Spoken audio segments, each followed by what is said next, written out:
Hello everyone, this is Misha Houston and I'm back to do my weekly review for If Loving You Is Wrong. Tonight's episode is entitled Su Ling Mai. Now Su Ling Mai is a false name that was taken for one of our characters. Later on in my review I will tell you exactly who that character is. But if you've seen tonight's show, I'm sure that you know exactly who it is. Now, the theme that I found in this episode that seemed to be recurring was that everyone was putting up a false front. There were multiple characters in this episode that were putting up deceptive walls to fool everyone with. Characters such as Travis, characters such as Alex, characters such as Eddie. A lot of our characters tonight were putting up false fronts and hiding behind walls of deception to fool and to protect themselves. So we're definitely going to see a lot of deceptions and a lot of false fronts fall down as the season goes on. And I personally can't wait because there are so many lies, so many deceptions, so many manipulations, and I personally can't wait to see the truth in its entirety come out. We start our episode off with Kelly and Officer Rick. Now, Officer Rick is asking Kelly a lot of questions concerning Ramsey and her history and her time with him. She wants to know how much longer this is going to be because she has to go back to work. And he tells her that it won't be too much longer. He asked her a series of questions. Was she at his house? Was he ever at her house? Was it a sexual relationship? How long did they know each other? And so on. Kelly answers these questions, as truthfully as she can. And Rick can see it in her. She's not putting up a false front. She's genuinely hurt and heartbroken that this man that was once her friend is now dead. He also pulls out pictures of people that he had, in his belongings. He asked Kelly, "Do you recognize any of these people?" And then she says, yes. This is a picture of his mother. His mother had recently died, and she identified her. And she also identified his cousin's wife. She says that the woman that was his cousin-in-law, her name was Grace. He also asked her, "Were you dating him at one point?" And then she says, "No, we were just friends. We never had sex and we never went out. We were just friends and we were just getting to know each other. We didn't really know each other that long." And then he asks her, "When's the last time that you saw him? When is the last time that you saw him and spent time with him?" And she said, to be honest, she's been up for a very long time, over 24 hours, and her recollection is a little bit fuzzy. Everything is starting to sort of bleed together. But she says that she may be losing a day, but she says that she saw him within 1 or 2 days. And then he asked her what kind of mental state was he in? Was he depressed? Was he sad? And then she said, no, he was a very, happy man. He wasn't morose or surly or depressed in any way. He was an even-tempered, a calm, decent man. Um, he's pretty much satisfied with the answers that she gives him. You can really tell that she's being honest. She's trying to tell the truth. And Rick is pleased and satisfied with her answers. Rick also gives her a police file so she can give to her lawyer so she can get the restraining order out on her ex-fiance Travis. Next, Travis comes into the police station and then he starts to question Kelly. He tells her that the police called him down here, and he's asking her, did you have anything to do with that? And then she proceeds to lie to him and tells him, no, I had nothing to do with this. And then he starts to realize that she is lying, and he tells her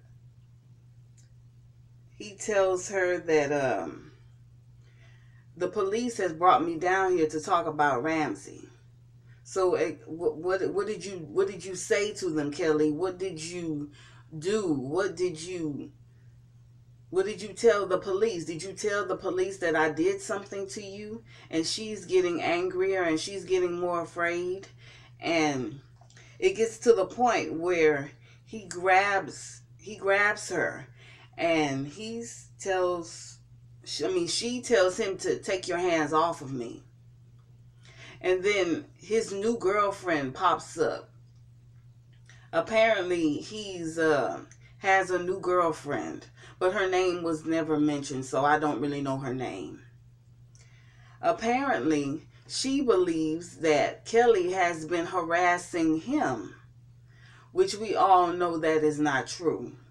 He's lying to his new girlfriend. He's lying to the police. He's lying to Kelly. He's slandering Kelly to this woman's face. She calls for Officer Rick, and Officer Rick comes over. And then he says, Mr. Kane, I want to talk to you. I want to talk to you next. I've already talked to Kelly. I want to hear your side of the story. Now, he continues to slander Kelly, telling the officers that she's been harassing him with threatening text messages, that she's spray painted his car with the words like bastard and loser, and that she's also slashed his tires. He's trying to make it seem that Kelly is some sort of a menace and that she is harassing him. But we all know as viewers that he is the one that's harassing her. He's putting up these false fronts. He's one of the people that I mentioned at the beginning of the video that is putting up these false fronts. He's lying to everyone, trying to lie his way out of the situation that he created. They get into more of an argument, and apparently Rick, the officer, has had enough. He tells them both to just stay away from each other. Kelly tells him that there'll be no problem. I have no problem staying away from this crazy lunatic. Rick calls Travis over to his desk, and then they start asking questions while Esperanza comes over and talks to Kelly and walks her out of the precinct. Esperanza tells her that she should get a lawyer. You should get a lawyer, Kelly. This is a homicide investigation. They're going to be profiling you. They're going to be profiling Travis. They're not going to leave a stone unturned. So it's best for you to get a lawyer because you don't want to get railroaded, which is a very smart call on Esperanza's part.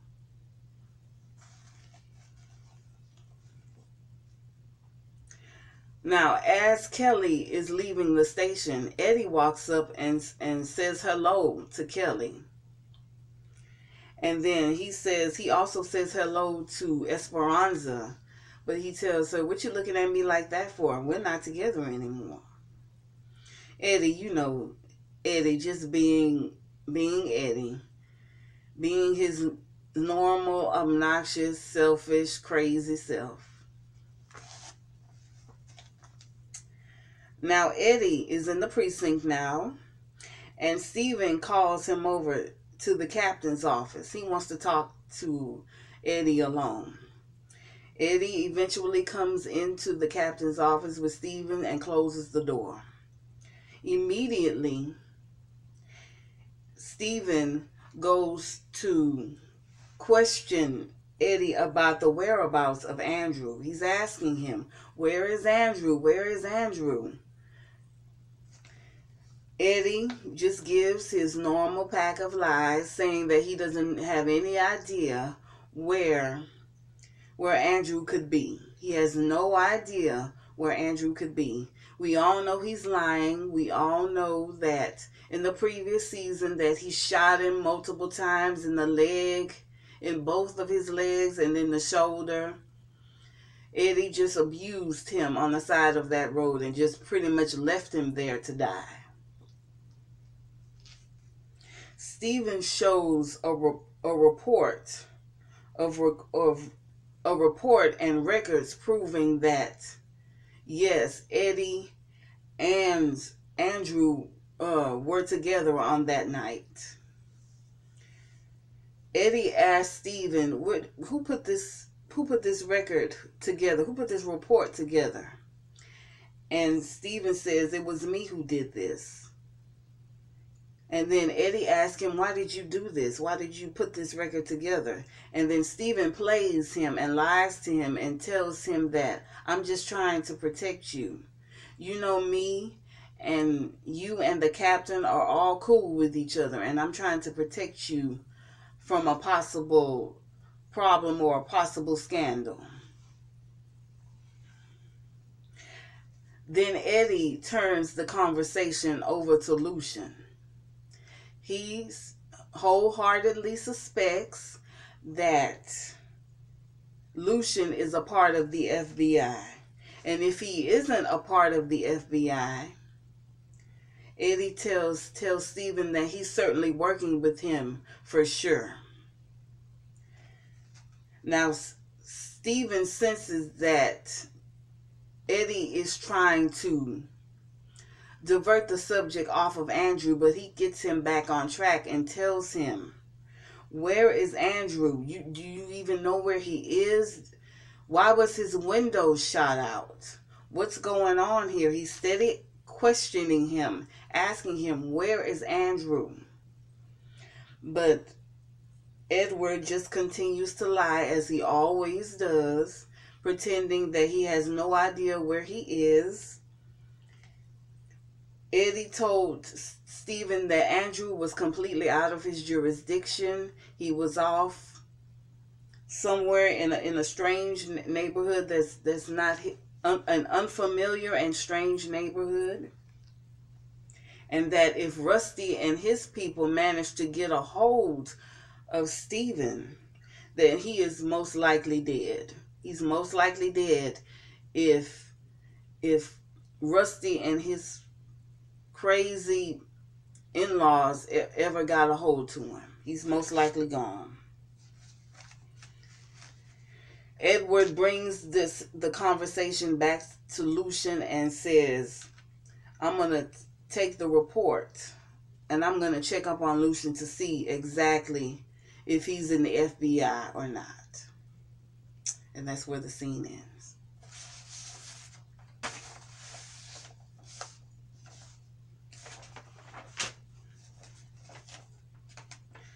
The next scene we have is of Joey, Natalie, and Lucian. Now, Joey right now is asleep, and Natalie and Lucian are having a conversation. Natalie asks Lucian if the kids have made it off to school, and Lucian says yes. She says that she can't wait to see them later on. Lucian asks Natalie if she's called Fawn's father, Mr. Kemp. Now she says no. She's actively avoiding trying to call Fawn's father because, if he finds out that his daughter had been hurt in the presence of Joey, which she was not supposed to be in, then he will make problems for Joey. He may even fire Natalie from her job because he's been known to do that in the past. Lucian asked her, do you know anything about Fawn?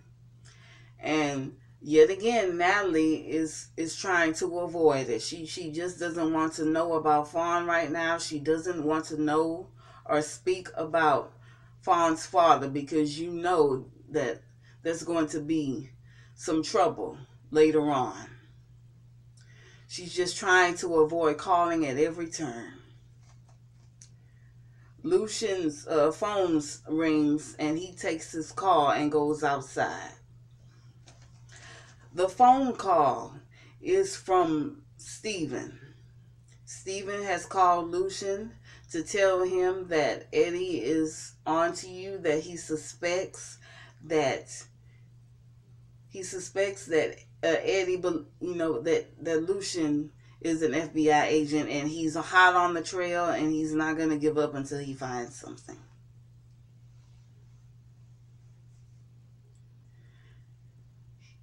Stephen tells Lucian that he gave Eddie a fake file with a fake history in it to throw Eddie off of the track. Lucian is very worried about Andrew and very worried about Pete. But Stephen tells Pete that he's right there at the hospital. He's just taken a false name. Stephen tells Lucian that his name is Su Ling Mai and believes that is a good name for Pete because they both know that Eddie would never think to look for him under that name. Apparently, Pete, after being attacked by Eddie in his hospital bed, tried to leave the hospital in a taxi cab, and the people from the hospital found him in the parking lot. They both know, Pete knows, and all of them know that Pete is obviously not safe, and that was the reason for him trying to run away without being completely and totally healed. But Stephen tells Lucian that there's nothing to worry about, that Pete is safe. He's being surveilled 24 hours a day, and he has an alias. He assures them that he's safe and that in time we're going to get Eddie for all of the horrible things he's done. We're just waiting on one more piece of the puzzle. Just one more piece. Which is apparently the cartel.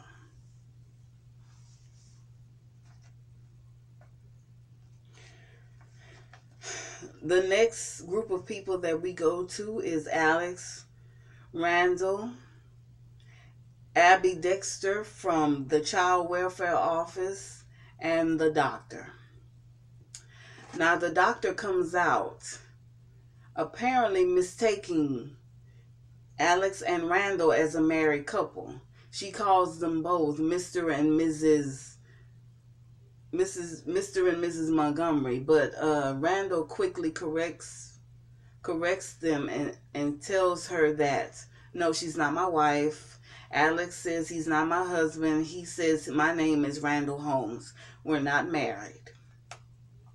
The doctor says again that we're going to keep the baby for a while to make sure that there is no more water in the lungs so the baby wouldn't catch pneumonia. Then the lady from the Child Welfare Office, Miss Abby Dexter, chimes in. She questions them both about what happened to the baby. Exactly how did the baby come to fall in the lake.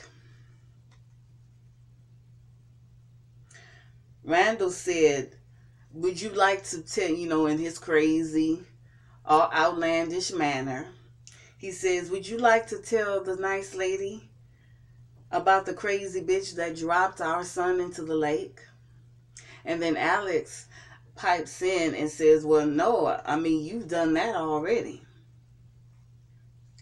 And then Alex tells the lady from social services that my parents, Virginia and Rusty, kidnapped our son, kidnapped the baby. And then Randall chimes in, I was kidnapped, saying that I was kidnapped as well. And then they did not want for them to be a couple. They did not want for them to have a baby together. So they kidnapped the baby. They kidnapped the baby and they dropped the baby into the lake.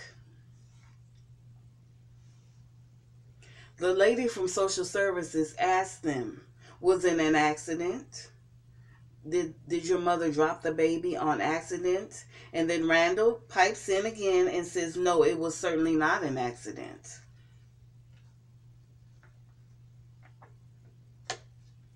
Alex said, no, it was on purpose. She dropped the baby into the lake on purpose. It was an act of violence towards the baby. And then the social worker asked, where are they now? Where is your mother and father now? And then Randall pipes in again, chimes in again and says, well, they're most likely burning in hell right about now. Being his crazy, silly self. And then Alex says, they're both dead. They were both killed by the police. Now, the social worker comes to the conclusion that the baby is going to remain with them until a thorough investigation is conducted. Alex doesn't want that. Doesn't want she obviously doesn't want to be answering any kind of questions or there to be any kind of heavy investigation because she herself, will be implicated. She doesn't want to answer a lot of questions. She just wants her baby. That's all that she's after. She has tunnel vision. But she needs to kind of realize that this is going to be a thorough investigation. There's going to be a lot of questions. There's going to be police. The FBI is involved. This is serious. And this is going to happen. Now, Randall just tells her, you don't even need to be worried about that right now. You need to leave this hospital because we have a court date. We have a hearing, and we're going to have to decide who keeps the baby and who doesn't.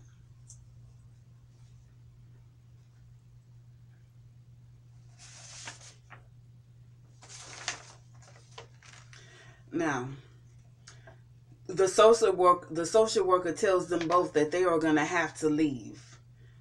And then she threatens them with saying, am I going to have to get the security to escort them both out? But Randall says, yes, we're leaving. It's no problem. And the social worker and the doctor walks away.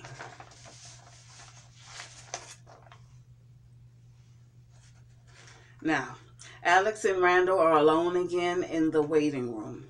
She tells him that I am not going to leave my son alone in this hospital. And then Randall tells her, well, that's great, fine. You'll be held in contempt and I'll get my son right away. And then she asks him a question. She asks him, you don't learn, do you? After everything that's happened, you haven't learned your lesson, haven't you? And then Randall says, no, I haven't learned. I went through hell because of your ass. They put me in a box. They beat me. They hung me by my neck from a tree. No, Alex, I don't learn.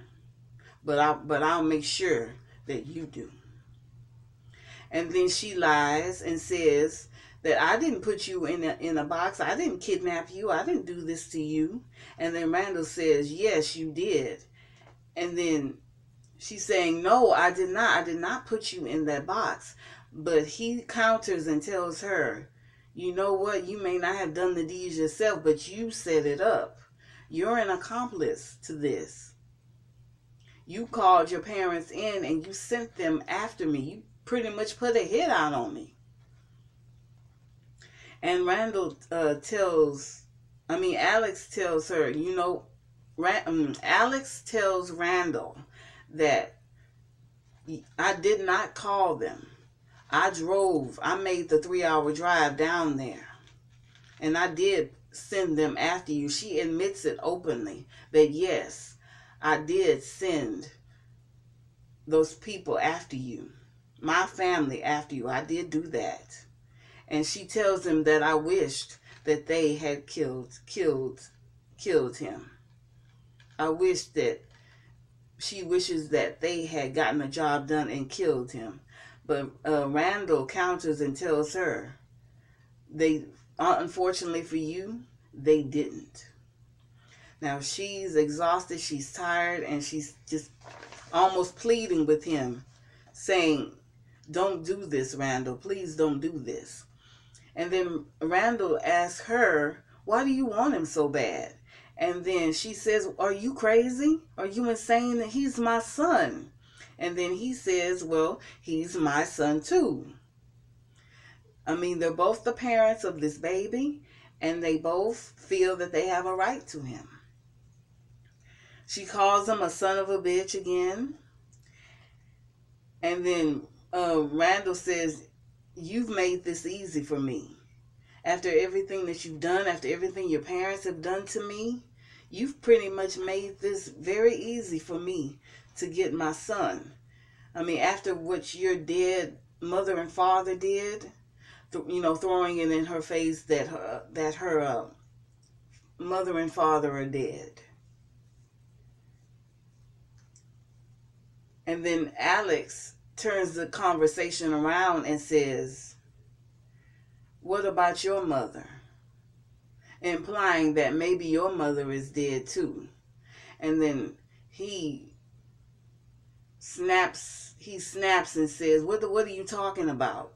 What are you talking about? He knows that his mother has been injured in this, and he doesn't know her condition as of yet. He's asking her, what are you talking about? What are you talking about? But Alex just walks right out of the door. Randall runs to the nurse's station asking for the use of the phone.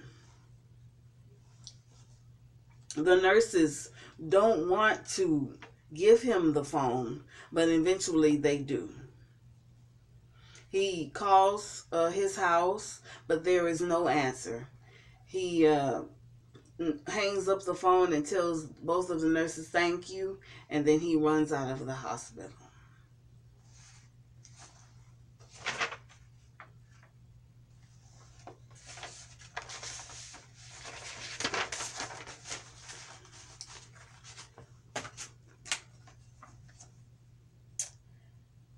We go back to the police station, and Rick and Travis are talking. Rick is asking him a series of questions. Now you can really see the contrast between when Rick was asking Kelly questions and the difference between Rick asking questions to Travis. Travis is fidgeting in his seat. He's pulling on his ear. He's wringing his hands. His eyes are shifting left and right. You can really tell that he's lying. I mean, it's really no point of me even going in depth with this part of the story because it's obvious that Travis is lying. He's hiding behind his new girlfriend. He's hiding behind lies. He's hiding behind the book of Proverbs and the Bible. He's hiding behind his father and his family's church. He's saying that he's a pastor. He's just lying. And Officer Rick isn't fooled by any of it. Travis even goes so far as to pray with the officer.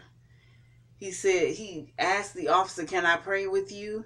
And the officer says yes, and then Travis, as crazy as he is, he's stuttering through the prayer, and Rick is just looking at him like, "Yeah, I know you're lying. You're not fooled by me. The next place I'll come to see you, it will be somewhere where you'll be put under arrest." Rick isn't fooled by his lies at all, and it's really a really silly and sad scene. It really shows how pathetic and low Travis has become. He's just he needs to go. Okay? In my opinion, Travis doesn't need to be here another season. He can go somewhere. He's pitiful to me.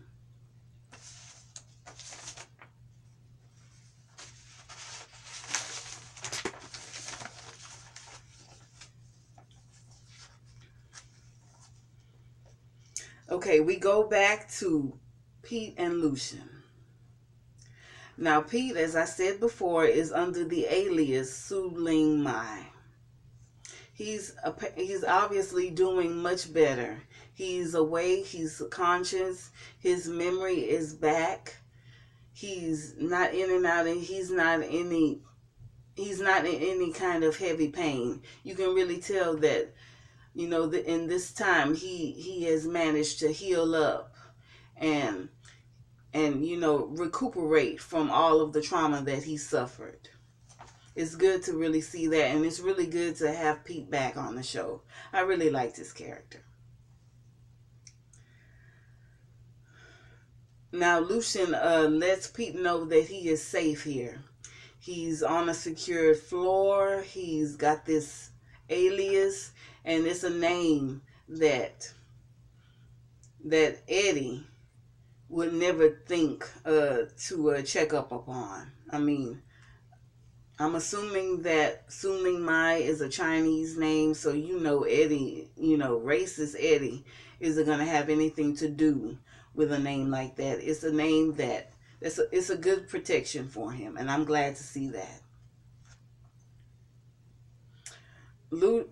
Pete asked Lucian, "Do you have a weapon for me? Can I get one of your guns? Just in case someone comes after him." And Lucian gives him one of his police weapons. He gives him a gun to hold on to just in case someone should come in that room and try to attack him again. Pete is relieved when he gets the gun. He's smiling. He's doing much better. He's back to his old self again. And it's really, really great to see that. Pete wants revenge against Ben and Eddie, but Lucian tells him that we're in touch with the internal affairs. We're watching this case very closely. You're our key witness, and you're going to be protected. And so he just wants Pete to just chill out. Just chill, just relax. Everything's going to be okay. And he wants him healthy as he possibly can, so he can testify to internal affairs about Eddie's behavior. Pete is all right with that. I think he's just mainly glad that he's up and he's feeling better, and that he has a gun. He has some type of protection that will keep him safe from Eddie. He has a weapon now, so he's feeling stronger. He's feeling better. Pete makes a joke saying that he has 2 pieces of steel underneath the covers. We know what the other piece of steel is. It's just a cute little joke. Lucian says it's good to see you smiling. It's good that you have a smile on your face, and that I'm glad that you're doing better. He says goodbye, and Lucian leaves Pete's hospital room.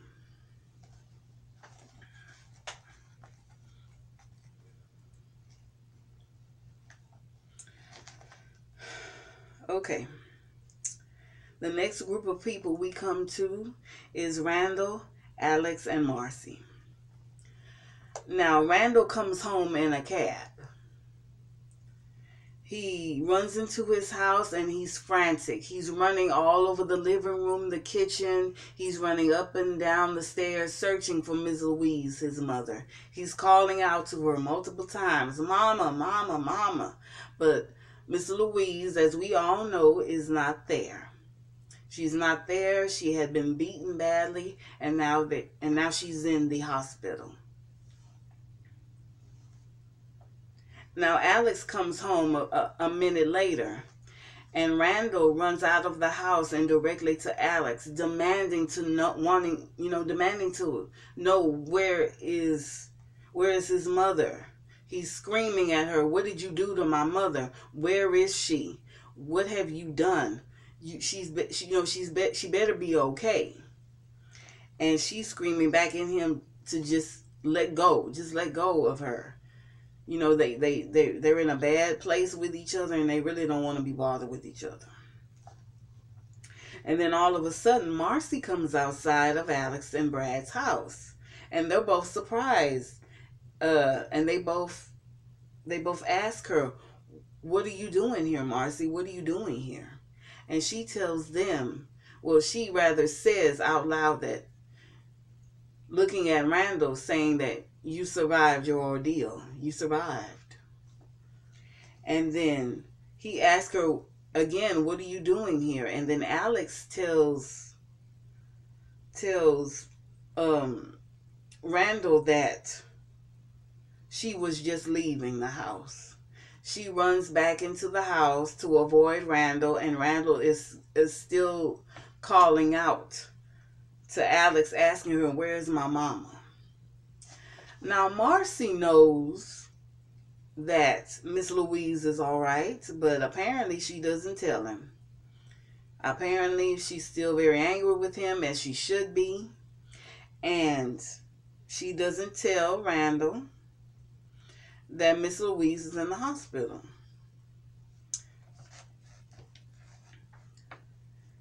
Randall gets in his truck and he drives off.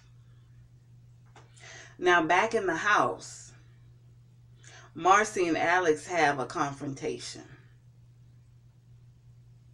Alex asks her, "What are you doing in my house?" And Marcy tells her that I'm here keeping vigil. And then Alex asks her, "Keeping vigil for who?" And then Marcy just asks her outright, "What happened? What happened, Alex?" Now, Alex, who is very guilty in this point, doesn't really want to talk to anyone right now. She doesn't want to answer any questions. She certainly doesn't want to answer any questions that are coming from Marcy. And pretty much she just wants her to leave. And then Marcy tells her, "I'm not going anywhere right now." And then she tells her, "I'm really not in the mood for this right now.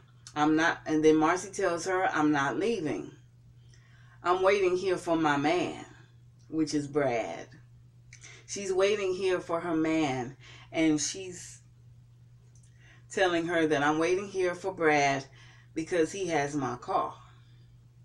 And then Alex tells her, "Well, you can just wait for your car outside." And then she says, I've been here all." And then Marcy starts to get mad and tells Alex, "I've been up all night because of your ignorant ass, and I'm not leaving this house without my car." And then they get it, and then Alex says, "You can just wait for your car outside."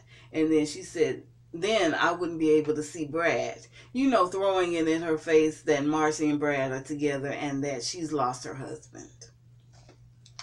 And then Alex says, "I'm not in the mood for you right now. Just get the hell out of my house."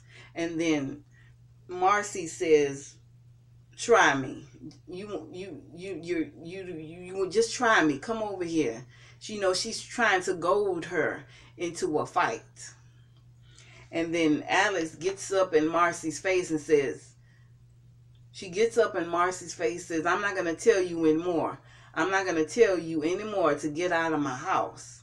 And then Marcy goes crazy. She starts screaming. She tells her, my husband almost died tonight. It should have been you. It should have been you who died. And it should have been you that got hurt. This is all your fault. And then all of a sudden, Brad walks in, screaming at the both of them to stop this, to break up the fight that the two of them are having. Alex is screaming at Brad, just get her out of here. Get her out of my house. And then Brad says, he pretty much doesn't say much of anything. He breaks up the fight, and then he tells Marcy, come on, Marcy, let's go. Now, apparently, Alex expected Brad to, I guess, throw Marcy out and then stay there with her. I mean, it's like she was chasing after him, expecting him to just, stay with her. Stay there in the house with her. But apparently, Brad has no intention of staying in that house with Alex. Apparently, he was the first one out of the door. I mean, apparently he couldn't wait to get out of the house. And then Marcy at the door turned back and told Alex, that's right, he's with me now. Marcy laughs in her face and tells her goodbye. So, I mean, you can really tell that there's going to be some kind of friction, some kind of, I guess, a love triangle or whatever between those three. But, I mean, if Brad is smart, I think he should stay with Marcy, because Alex is a mess. And if I were, I would be looking for a divorce lawyer right about now. I think, in my opinion, I'm a fan of Marcy and Brad. And I think that they should be together as a couple. That's my opinion. Now, the last scene of the night. Kelly is at the bank, and she's calling a lawyer to try to make an appointment with her lawyer. But the only time that she can get to see him is at lunchtime, which apparently is okay with the both of them. Now, a lady, I'm assuming that the lady that came in to talk to Kelly was her boss. The lady comes in saying that she's gotten a call from Justice's school. Apparently, Justice left his science project in the back of Kelly's car. She asked her boss, can I go and take my son's science project to school? And then her boss says, yes, of course you can. She also walks out, and then she also tells another one of her coworkers that her son had left the science project that he needed for school in the back of her car, and that she's going off to his school to deliver the project to him. Kelly gets into the car and starts it. Now you can see movement and rustling from the back seat.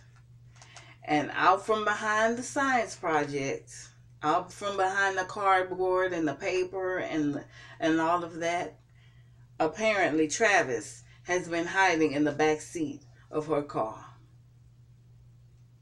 I don't know when he got a chance to be there, but apparently he broke into her car and hid behind the science project in her back seat, and apparently he's in a foul mood. He's got a horrible look on his face, and he is mad as hell. Kelly has a shocked and horrified look on her face, and that is where the episode ended. Oh my God. This was a crazy episode. The crazies were definitely out in this one. Such an amazing episode. Tyler is doing a good job with this. I'm really enjoying all of the wonderful confrontations.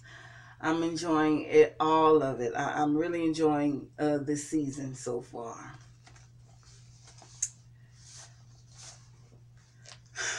This is the end of my video. I want you to come back next week for my next video. The episode will be entitled A Fatal Attraction. And I think that's a very good name for this episode, because there was a movie that came out in the 80s called A Fatal Attraction. And that was a great movie, and I'm hoping that that episode can live up to that movie.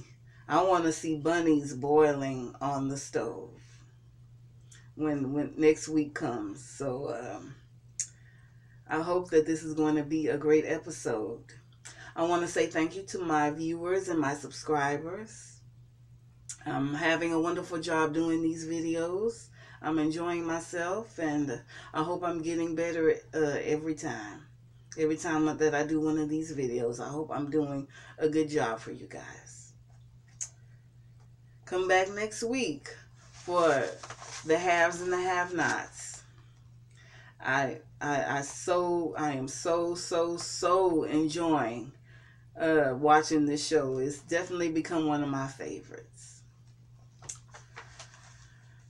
Thank you very much to everyone who comments and every one of my subscribers and my viewers. Make sure you like, comment, subscribe, and share my video if you enjoy it. Enjoy your life as I do. And thank you very, very much, and have a wonderful, wonderful day. Thank you.